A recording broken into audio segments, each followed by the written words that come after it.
Hey guys, yan yung ferry namin dito. Nasa downtown ako. So, ganda. I'm just chilling. Life's been hard last few days. But I'm here at downtown. I'm appreciating this moment.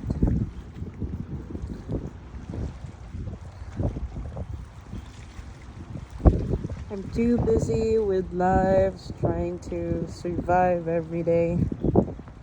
You know?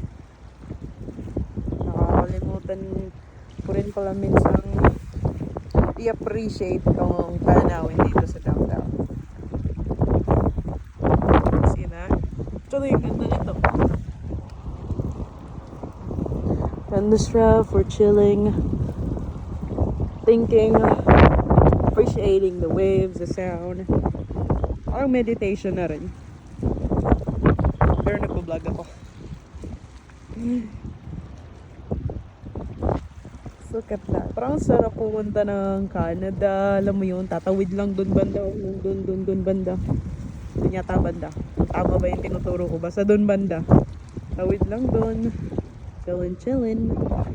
So naming naglalakad dito. Chill lang. It's like life's been so easy. At the same time, it's hard.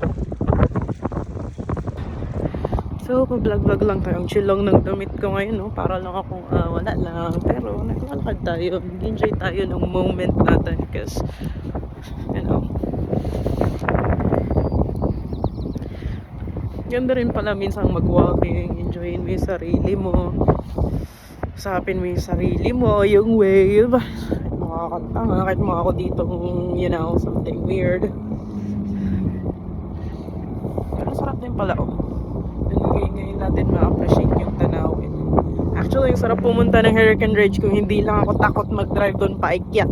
Kasi paakyat yun. Paakyat yun eh.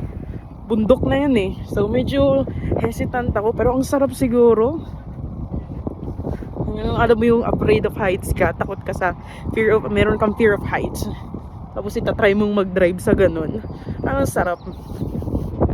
Pero actually, dito sa town namin, kung gusto mong pumunta sa mga Hurricane Ridge, sa mga matataas na bundok, lalo na doon, famous yung Hurricane Ridge dito sa amin, pwede kang mag-ride ng bus. Ang alam ko, meron na yata dito yung Klalam Transit sa amin na masasakyan mo para pumunta ng Hurricane Ridge kung hindi ka nga ganun pa ka-comfortable na mag-drive. And I feel like I wanna take that chance para makaakyat ulit sa Hurricane Ridge. Who knows naman, diba?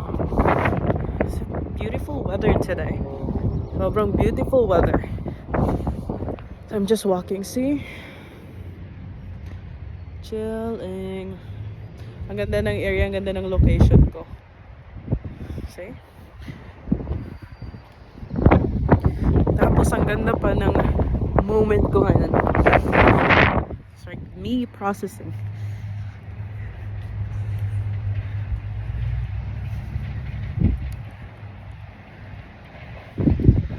Look at this around.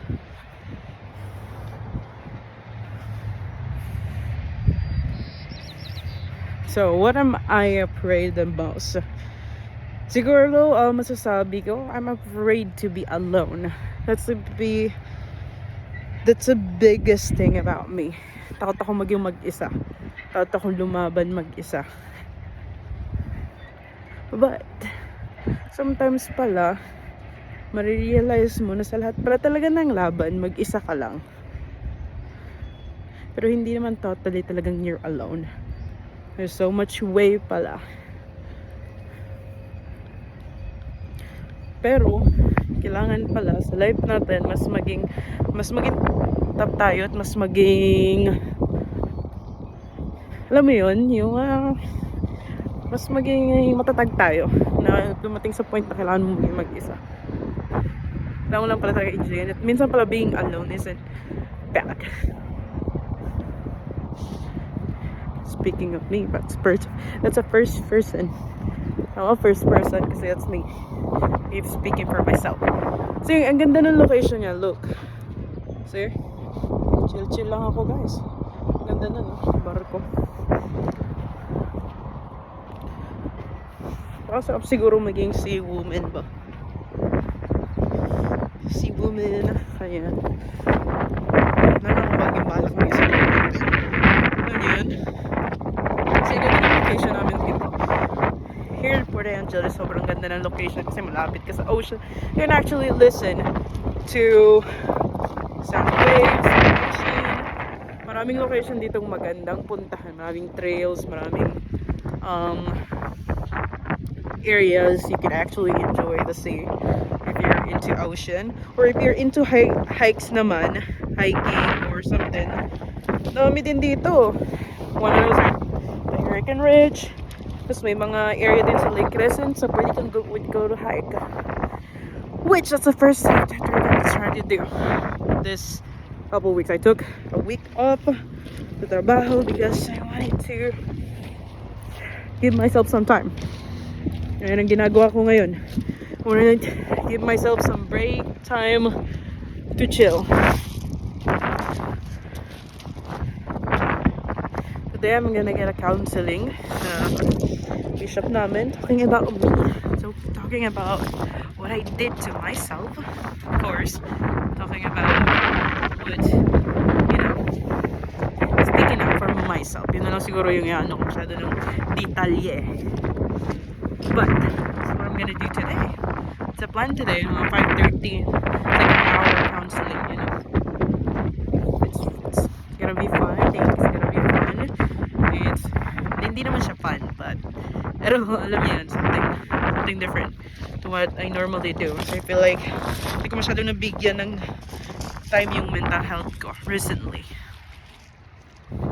So I think this is the moment for me to enjoy that. To actually take it off. Enjoy the moment. Just walking right now. I feel like self-time right now. Self-care right now. So what I need. May areas dito, meron pa dun sa bandang dun area, Coast Guard, so we call Coast Guard, but Spit, some people call it Spit. Sabi, tagal ko dito tumira sa area to, pero hindi ko na-realize na Spit pala tawag doon. I just call it Coast Guard. Kasi pag sinerch mo siya, gusto mong puntahan siya sa Google Maps, Coast Guard ang lalabas. But in short, it's Spit. Maganda dun mag-hangout. It's really close to the ocean. It's more like in the middle. Next time na mag-vlog tayo, I will guys show you that. As of now, we're just gonna keep walking. Marami pa tong area to. Ito yung pinaka-closest mo to the sea. No, kanina dyan tayo sa area niyan. Right, just keep walking right over there. Ang saya ng buhay. Maglakad-lakad lang, pero ang lamig. Tingnan nyo naman dito. Ano nyo yun? Ang sarap din mag-camping. Mag-alone camping. I think, guys. Mag-alone camping. Kaya tayo, the next time. Alam niyo yun, mag-camping lang tayo alone. Luto tayo adobo. So, amoy ng mga kapitbahay nating campers. Yung luto natin, Filipino food. Ang sarap ng camping. Enjoying the moment. Para kung nasa ano ba. Near, far, wherever you are. Well, yan ko na lang to dito kasi parang mahaba na yung video natin, guys. End na lang natin dito. Enjoy natin yung moment. Mag-enjoy naman ako ng moment ko with myself. Talking to myself. Kasi tapos na ako makipag-usap sa cellphone ko, which I normally does. But right now, it's just walking. Tama nyo, ang ganda oh. Ganda oh, may parang spin siya. Yan ang pinakamaganda dito. It's my favorite spot. Tapos pag gusto nyo lang like makita yung like buong, I don't know kung makikita pa talaga buong town dyan, but over there. Right there. I was planning to do some fun stuff this week while I was not at work. healing myself. This is me healing myself. You know? And dito na lang muna tayo kasi pabalik na ako. Hindi naman sa napagod na ako pero okay.